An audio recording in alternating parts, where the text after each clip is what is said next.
What if the very capacity that makes us human, the ability to feel the suffering of others, was also the heaviest burden we carry? Arthur Schopenhauer believed exactly this. He argued that empathy, or what he called mitleid, compassion, is the foundation of morality. But he also knew that to open ourselves to the pain of others is to invite their wounds into our own hearts. Empathy deepens us, but it also breaks us. Most people move through life absorbed in their own struggles, their own desires, their own restless will. They may notice suffering around them, but they quickly look away. To live this way is easier, safer. But the person who allows themselves to truly feel the pain of others, the hungry child, the grieving parent, the abandoned elder, carries a heavier weight. Their awareness stretches beyond their own will into the lives of countless others, and that awareness cannot be erased. Empathy expands the soul, but it also expands the suffering that soul must bear. Schopenhauer saw this paradox as central to human life. The more deeply we empathize, the less we can remain indifferent, and the less we can pursue our own desires without hesitation. Compassion restrains the will. It interrupts selfish striving by reminding us that our actions ripple outward, touching lives we may never know. And yet, in doing so, compassion binds us to the vast ocean of suffering that defines existence. To feel with others is noble, but it is also painful, for it multiplies our own suffering by the suffering of the world. Consider how a mother feels her child's pain more acutely than her own. When the child falls ill, the mother suffers doubly, once for herself, once for the beloved other. Or think of the physician who sees dozens of patients each day, each carrying a unique tragedy. The physician cannot shield their heart entirely, some of that pain becomes their own. Multiply this by an entire life, and empathy becomes a profound burden. It is no wonder that many retreat into indifference, numbing themselves to protect their fragile spirits. Yet Schopenhauer believed that those who resist this retreat, who allow themselves to keep feeling, are the true moral heroes. But empathy is not only sorrow, it is also illumination. In feeling another's suffering, we come closer to truth. We see that pain is not the property of one individual, but the common fabric of existence. When the veil of separation lifts, we realize that to harm another is to harm ourselves, that to ease another's pain is to ease the great shared wound of life. Empathy becomes not only an emotional weight but also a philosophical revelation, the recognition that we are all bound by the same restless will, all caught in the same struggle against suffering. Schopenhauer insisted that morality does not arise from abstract rules or rational calculations. Reason can justify anything, he argued, it can twist itself into knots to excuse cruelty. But compassion cannot lie. When you feel the suffering of another as if it were your own, no rational argument can persuade you to ignore it. This direct perception of another's pain is, for Schopenhauer, the one true foundation of ethics. Without it, all morality is hollow. With it, even the simplest act of kindness becomes profound. Of course, this path is not easy. To live with empathy is to live with wounds that never quite heal.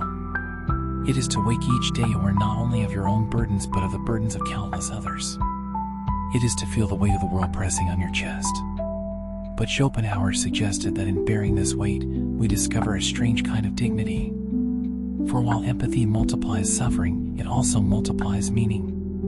The compassionate life may be heavier, but it is also truer, deeper, more connected to the essence of what it means to be human. Perhaps this is why Schopenhauer both pitied and admired those who feel too deeply. They are condemned to sorrow, but they are also the torchbearers of morality. Their suffering reveals to the rest of us a path toward wisdom, that to share in the pain of others is to recognize the unity of all life, and that in this recognition lies the first step toward a more compassionate world.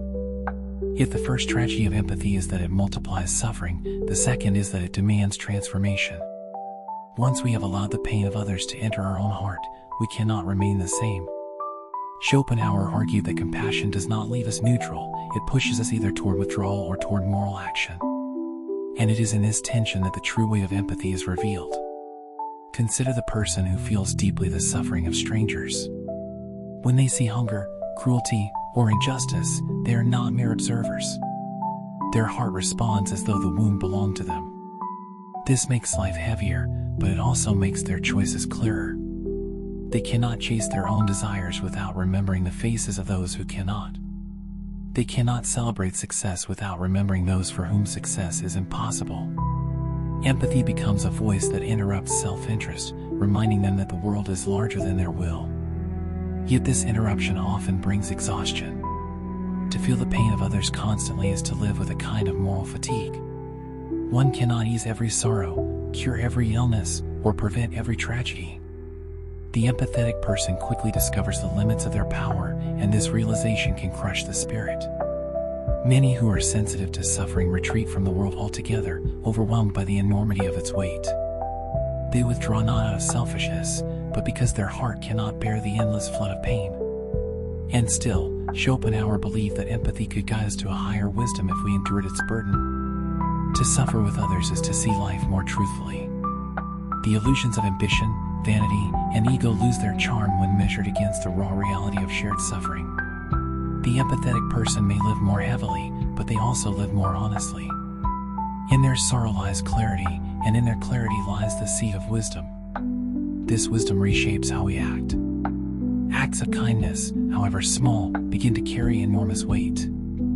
To offer comfort to a grieving friend, to give food to the hungry, to show patience to the struggling, these gestures may seem insignificant against the backdrop of the world's pain, but for Schopenhauer they were the very essence of morality. Empathy does not demand perfection, it demands presence. It demands that we respond where we can, even knowing we cannot heal the world entirely. Art again plays a role here. Just as it relieves the burden of the restless will, it also serves as a vessel for empathy.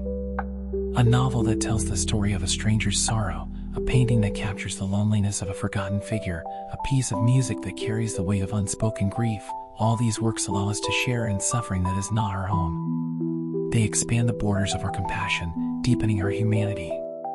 Art is not an escape from empathy, it is a deepening of it, a reminder that the world's pain belongs to all of us. But empathy's wisdom also lies in teaching us boundaries. To feel everything is to be destroyed. Schopenhauer recognized that compassion must be balanced with strength. True empathy does not drown us, it teaches us to carry pain without being consumed by it. This balance is fragile and requires constant care.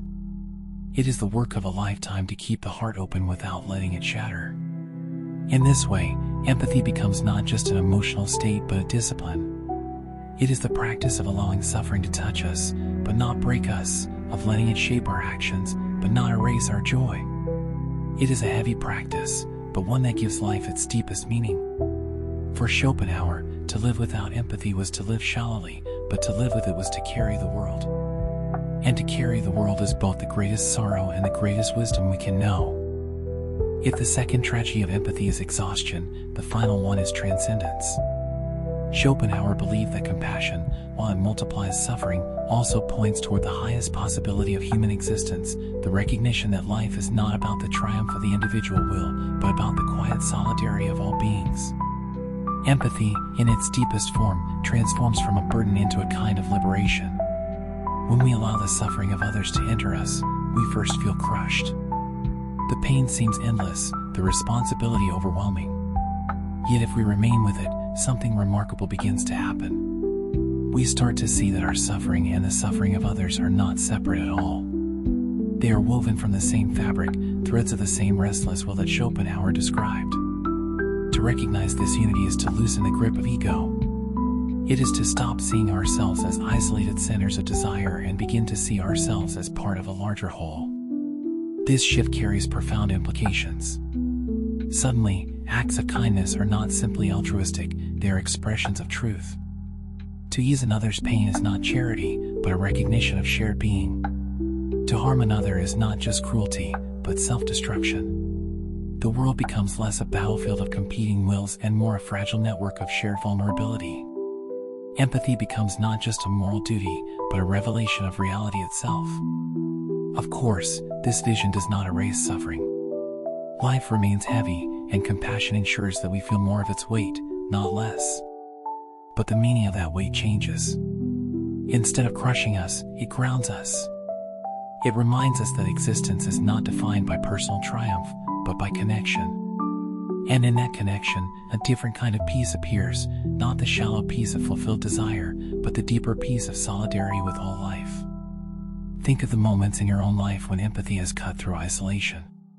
The friend who sat with you in silence during grief. The stranger whose kindness lightened your burden. The music, story, or work of art that made you feel less alone in your struggle. Each of these moments reflects the same truth: suffering shared becomes lighter, and wisdom grows where pain is acknowledged rather than denied.